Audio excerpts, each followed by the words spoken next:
was many things to many people. The one common thread he shared with all? Goodness. Doug Goodman was simply a good man. It was a total shock. In fact, that morning when I came in and Aaron said, "Have you heard the news?" I said, "I don't believe you. It can't be." It's hard. Doug offered so much to the community, and we were pretty good friends, particularly through the college, because he was on the board with me for, I don't know, 10, 12 years. You don't get over that. You just don't. It's been a pleasure and an honor to know and work with you. Someone said that his name really described him, good man, and I think that's true.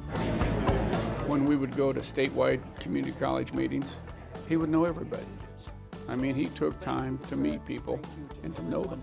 Thank you all for being here. We are so proud. He would tell me once in a while, I'd say so-and-so, and he goes, "Well, did you know that he came from here or she came from there?" I mean, he really got to know the athletes as well as the students.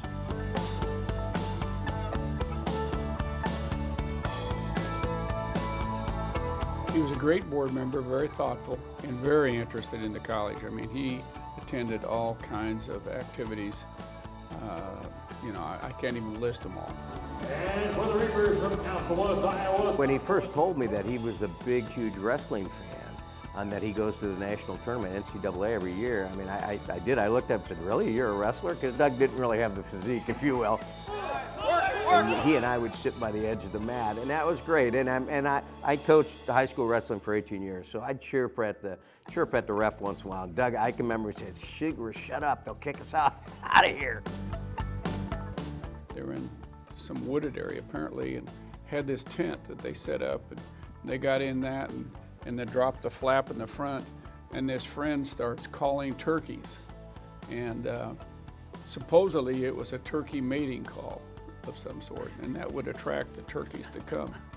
And so they were waiting, and his friend said, "Quiet, here they come." And they could hear them coming through the leaves or whatever.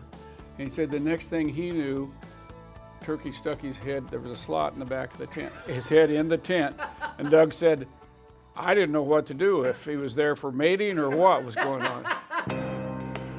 I think his number one quality was just his optimistic personality and wanting to make everybody around him better.